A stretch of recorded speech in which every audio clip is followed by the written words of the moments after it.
Queridos amigos de esta primera travesía, historia y navegación, siento mucho no poder estar ahí con vosotros. Hubiera sido para mí un verdadero regalo poder compartir con vosotros estos días que vais a pasar o que estáis pasando, pero de esta manera puedo al menos dirigirme a vosotros y tratar un tema desde un punto de vista algo novedoso, y es las letras, los libros en el Nuevo Mundo, ¿no? Cómo hay esas letras de ida y vuelta.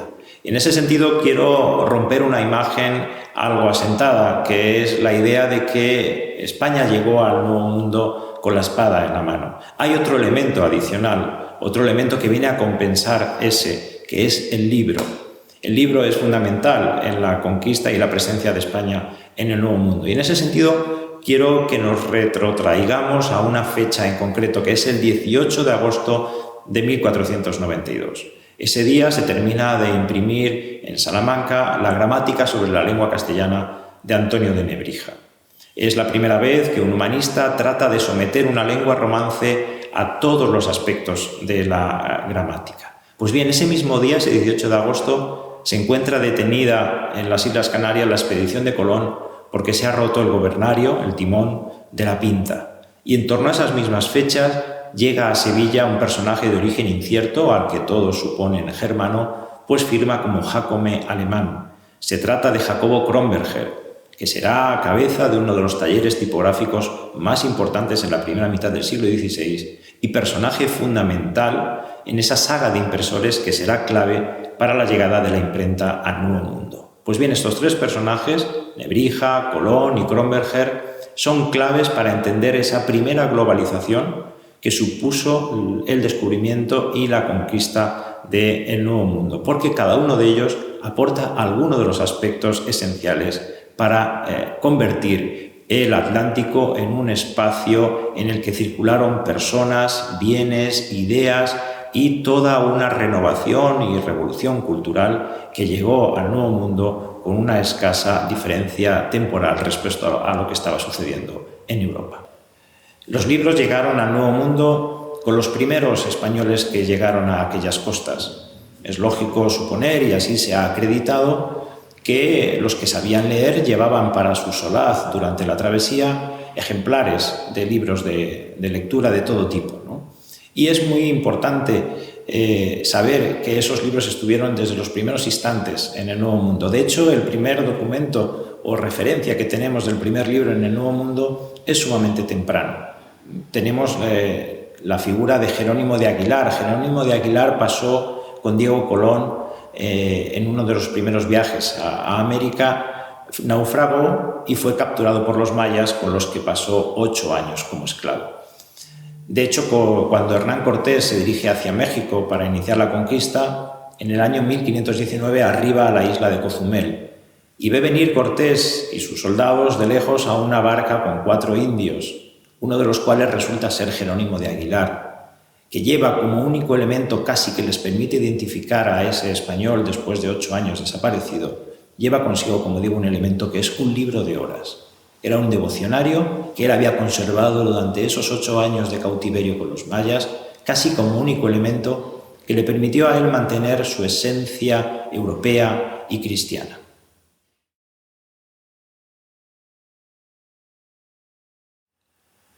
Por lo tanto, los libros se llevaban en las mochilas de los conquistadores, pero también se enviaban. Y se enviaba de todo, no solamente se enviaban libros religiosos, libros litúrgicos o libros devocionarios, también se enviaba lo que entonces se denominaban libros de historias mentirosas, es decir, obras de carácter ficcional, literatura caballeresca. Y hubo distintos intentos para la prohibición del envío de estos libros al Nuevo Mundo porque se suponía que podrían dificultar la evangelización.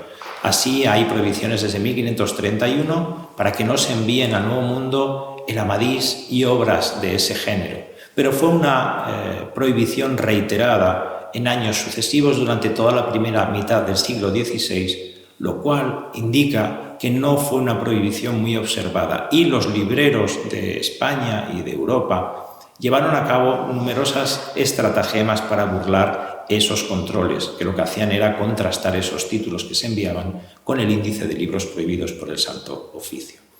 Así, a medida que se asentaron los conquistadores en el Nuevo Mundo y se crearon las primeras instituciones de tipo cultural, educativo o universitario, la demanda de los libros fue cada vez mayor. Así sucede, por ejemplo, en 1536, cuando se crea el Colegio de la Santa Cruz de Tlatelolco, que es un colegio destinado a la educación de las élites indígenas y que cuenta con una biblioteca de cerca de 400 volúmenes, como digo, en ese año de 1536. Posteriormente se crean las universidades de Lima y México en el año 1551 y a partir de ahí universidades posteriormente en Guatemala, en Ecuador, en Bolivia y así sucesivamente.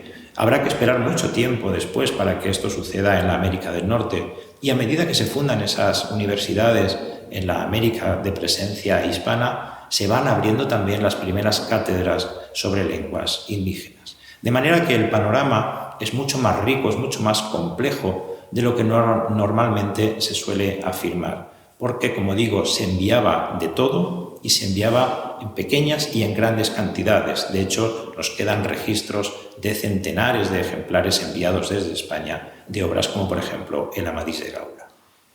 Bien, pues como vemos, el Atlántico se convirtió en un lugar en el que distintas flotas de barcos llevaban y traían libros, y esas flotas de barcos se estructuraron en torno a lo que se llamó entonces la Carrera de Indias, que era toda una ruta frecuentada a veces por convoyes de hasta 40 navíos que llevaban y traían bienes, personas e ideas y todo un espíritu de época que transitó por el Atlántico, que se convirtió en ese momento en un nuevo Mare Nostrum, como así lo había sido el Mediterráneo durante tiempo. En cierta medida podemos decir que el Atlántico, en el siglo XVI, también se convirtió en un nuevo Mediterráneo, en el sentido en que quedaba en medio de dos tierras después de la conquista del Nuevo Mundo. Ese mismo tránsito de personas, bienes, libros, ideas que hemos visto que pobló el Atlántico en esos navíos que con una frecuencia total iban y venían de América a España, saltó también al Pacífico cuando se descubre ese otro nuevo océano y se transita hacia el oriente. De hecho, es muy interesante ver cómo cuando Legazpi se asienta en Cebú, él lleva consigo, había partido desde México, todos sus libros. Y en un momento en el que él se desplaza entre esas islas filipinas, la fragata que lleva los libros y toda la cámara y recámara de Legazpi naufraga. Y lo que nos dice la documentación es que Legazpi pierde entonces 130 cuerpos de libros que él tenía para su entretenimiento y solaz. Es, desde luego, una biblioteca asombrosa para un conquistador como era Legazpi, pero es verdad que la formación que tenía Legazpi era sumamente elevada. Con lo cual vemos cómo hay bibliotecas particulares y bibliotecas institucionales formándose y agrandándose a medida que la presencia española en las nuevas tierras va consolidándose. Y ese viaje que hace Legazpi hacia Cebú permite inaugurar otra de las grandes autopistas marítimas de ese momento, que es lo que después se llamó el Galeón de Manila o la Nao de China. Gracias a los conocimientos marítimos de Andrés de Urdaneta, consiguen que la nave que ha llevado a Legazpi hasta Cebú inaugure una ruta del tornaviaje volviendo a Acapulco. Y a partir de ese momento, con una frecuencia anual de 2 o 3 galeones, irá saliendo toda una ruta, que es el Galeón de Manila o la Nao de China, que permitirá conectar a ese nuevo mundo que era México, que era Nueva España, con la otra parte que era Filipinas. De manera que México se queda en el centro de esa nueva globalización, conectada con Europa a través de la Carrera de Indias y conectada con el Oriente a través del Galeón de Manila. Y en ese sentido, Bernardo de Balbuena escribe en 1604 un poema que se titula Grandeza Mexicana, en el que habla precisamente de esa mundialización que tiene a México como centro ordenador.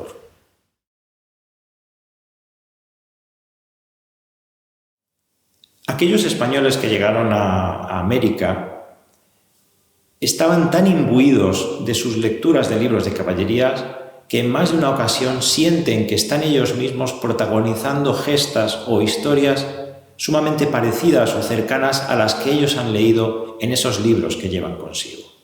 De hecho, por ejemplo, Bernal Díaz del Castillo, que luchó junto a Cortés y que es uno de los grandes cronistas de Indias, cuenta, cuando ven la capital azteca desde fuera, dice: comentábamos que parecían cosas como las que se narran en el Amadís. Y esta referencia que hace Bernal Díaz del Castillo al Amadís de Gaula no es una referencia privativa o exclusiva del cronista, sino lo que revela es un universo compartido de lecturas. Decíamos que parecían cosas como las que se cuentan en el libro de Amadís. Es decir, era un estado de opinión, era una lectura compartida por todo ese grupo de españoles llegados al Nuevo Mundo.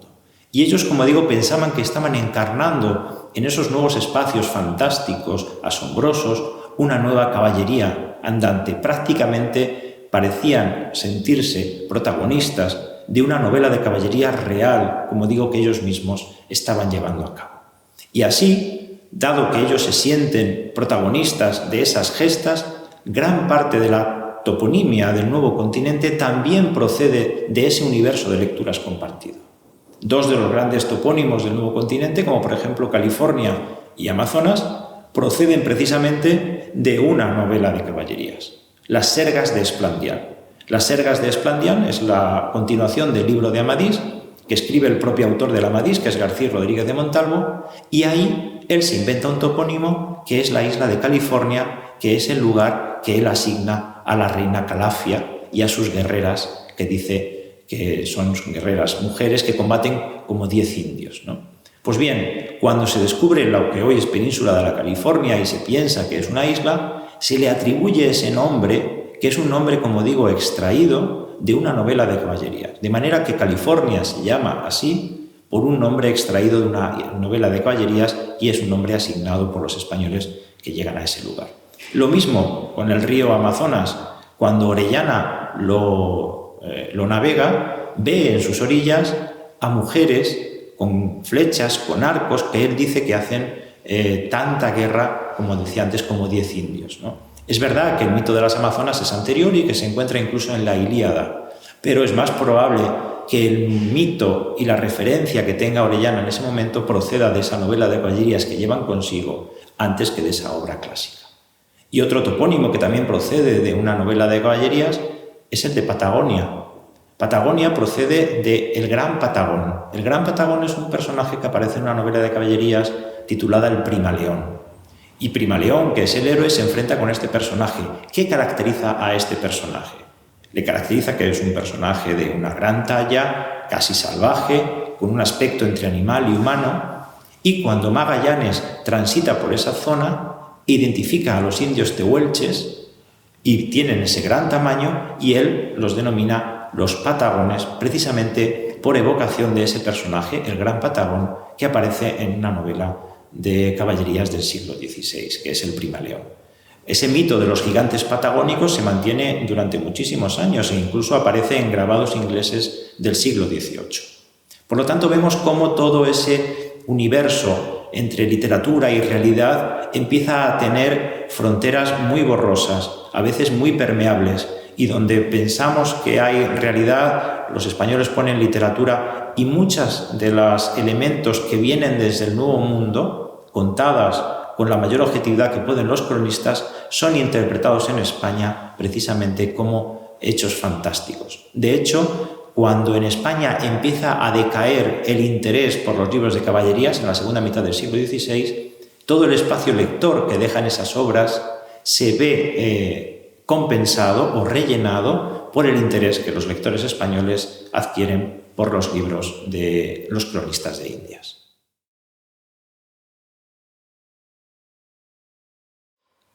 Cuando los españoles llegan al Nuevo Mundo, comienza uno de los momentos más importantes en la historia del conocimiento lingüístico. Los españoles que llegan allí se encuentran con un número enorme de lenguas que la mayoría son o ágrafas o a lo sumo simbólicas. Y los religiosos españoles abandonan desde el primer momento, a pesar de las leyes de Burgos de 1512, abandonan, como digo, el castellano como lengua evangelizadora y se preocupan por el conocimiento, sistematización y conservación de las lenguas indígenas que ellos encuentran allí. De manera que a finales del siglo XVI, solo en Nueva España, hay 109 publicaciones de gramáticas, vocabularios, ortografías y sistematizaciones lingüísticas de esos idiomas amerindios. Y a finales del reinado de Felipe II, prácticamente todas las lenguas de ese lugar han tenido ya una transcripción al alfabeto latino y se han establecido sobre ellas vocabularios y obras de carácter gramatical. De manera que se produce entonces una de las mayores gestas de carácter lingüístico y filológico llevadas nunca antes a cabo. Es decir, un volumen ingente de obras y lenguas se han conservado gracias precisamente a la labor de cultura que realizaron los españoles llegados al Nuevo Mundo. A su vez, esas lenguas influyeron en el castellano e influyeron sobre todo en un aspecto, el aspecto léxico, el aspecto del vocabulario. Numerosos vocablos hoy incorporados con naturalidad a nuestra lengua proceden de aquel momento y proceden de los primeros instantes. De hecho, el primer americanismo presente en nuestra lengua es la palabra canoa. Canoa es un americanismo que Colón recoge ya en su diario y que Nebrija, de manera muy rápida, incluye en su vocabulario de 1595. De manera que canoa es, como digo, el primer americanismo incorporado en nuestra lengua. Y a partir de ahí, pues otras voces, como por ejemplo hamaca. La hamaca es un artilugio, una especie de lecho para descansar, que Colón describe, aunque sin nombrarlo, en su diario de 1492 y que enseguida no solamente formará parte del vocabulario español, sino que además se incorporará como modo de descanso para las tripulaciones españolas y mundiales a partir de, como digo, de ese momento. De hecho, Gonzalo Fernández de Oviedo, uno de los principales cronistas de Indias, menciona a la hamaca como un artilugio para reposar y descansar perfectamente idóneo para llevarlo a cabo en la marinería durante las distintas travesías. La importancia de la contribución española para la conservación de las lenguas tiene mucho que ver con la escritura. Como decía, las lenguas indígenas son en su mayoría ágrafas o a lo sumo simbólicas. Y los propios indígenas, nos lo cuentan los cronistas, se quedan asombrados al descubrir la escritura. Cualquier elemento escrito, ya sea un libro, una carta, un simple papel, a ellos les sobrecoge, les llena de asombro. De hecho, cuando ellos ven una carta, se asombran de que un cristiano pueda decir aquí una cosa y otro pueda entender esa misma cosa a una gran distancia. De hecho, cuando ellos trabajan a las órdenes de los españoles y les piden que les lleven misivas o cartas de uno a otro, las llevan, nos dicen los cronistas, prendidas en un palo de unos 2 metros a una suficiente distancia como para que los espíritus que ellos creen que esos escritos contienen no les afecten. Y están convencidos de que la carta no solamente dirá lo que ha querido decir quien la ha escrito, sino también todo aquello que acaecerá y ocurrirá durante el trayecto en el que ese sirviente indígena lleva esa misiva de un punto a otro. Pues bien, esa es la situación inicial. Y cuando nosotros pensamos en la labor civilizadora de España, tenemos que tener en cuenta que 20 años después, solo 20 años después, toda una nueva generación de indígenas se ha incorporado a una nueva percepción de la cultura. De hecho, tenemos a un cacique mexica, Huitzimengari, que 20 años después está comprando en una almoneda obras de Erasmo, de Miguel de Fuenllana, de Ausias Marc. Es decir, la importancia cultural que tiene para esos pueblos la llegada de España, pero con España de Europa y con Europa del Renacimiento, del humanismo, es clave y a ellos les supone una nueva concepción a la hora de la expresión y la conservación también de la memoria, que eso es uno de los fines según los cuales Nebrija decía que tenía la escritura, la conservación de la memoria y también para que pudiéramos hablar con los ausentes y con los que están por venir.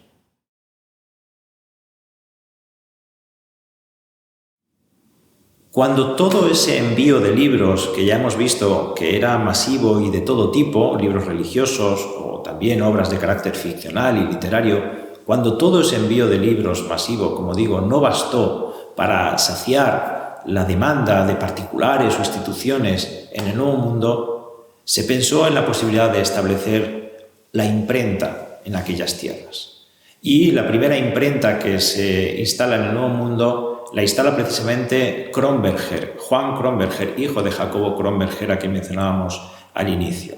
Y la instala en el año 1539 a instancias del primer virrey de Nueva España, que es Antonio de Mendoza, y del obispo de México, que es Fray Juan de Zumárraga. Estos dos personajes, Antonio de Mendoza y Fray Juan de Zumárraga, son claves para la instalación de la imprenta en el Nuevo Mundo. Entonces Juan Kronberger, que tiene su imprenta en Sevilla, manda a Nueva España en el año 1539 a un cajista que tiene de origen italiano, de Brescia, se llama Giovanni Paoli o Juan de Pablos, según la documentación, y lo manda allí. Y lo primero que hacen es editar una obra en español y en náhuatl. De manera que tenemos en el año 1539 a un impresor de origen alemán, Kronberger, enviando al Nuevo Mundo de la monarquía hispánica a un cajista italiano, que es Juan Pablos o Giovanni Paoli, para editar una obra en español y en náhuatl. Eso fue la primera globalización. La cantidad de nacionalidades, todas, como digo, imbricadas en torno a un mismo concepto de cultura, ¿no? La imprenta, a partir de ese momento, se distribuye en todo Hispanoamérica, en Lima también demandada por la propia universidad, y saltará también a Filipinas cuando se abra la primera universidad, ya a principios del siglo XVII. La llegada de la imprenta al Nuevo Mundo en 1539 supone una conquista tecnológica, porque solo 18 años después de la conquista de Hernán Cortés ya hay instalado en el Nuevo Mundo ese invento, que es la imprenta, que va a poner a ese nuevo continente a la par y a la misma altura intelectual y cultural que el viejo continente, que es Europa, ¿no? Por lo tanto, hay que romper con la idea del aislamiento cultural del Nuevo Mundo, de América, respecto a Europa. El tránsito, como hemos visto, de libros entre uno y otro continente es continuo. La instalación en el nuevo continente de universidades que replican el modelo de enseñanza que se está produciendo en Europa. La apertura en el nuevo continente de imprentas que están imprimiendo en español y en las lenguas indígenas hace que ese nuevo continente, como digo, se ponga a la altura cultural, civilizatoria del viejo continente que es Europa. Además, hay que romper también con la idea de que el libro religioso supuso el total, o si no, la mayoría abrumadora de los libros que llegaron al Nuevo Mundo.